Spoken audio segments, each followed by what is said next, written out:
ભગવાનનું નામ તમે જપો, રામનું નામ લ્યો એટલે હનુમાનજી ખૂબ રાજી થાય.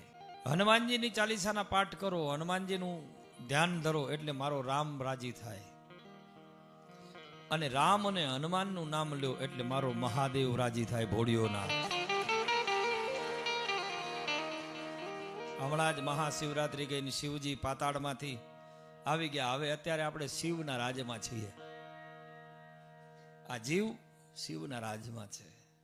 ખૂબ ભગવાનની કૃપા રહેશે.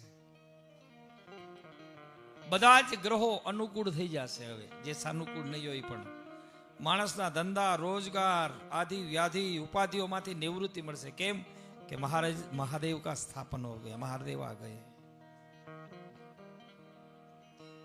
અને મહાદેવનું જે 11મો રુદ્ર એટલે કોણ? તો કે મારો હનુમાનજી.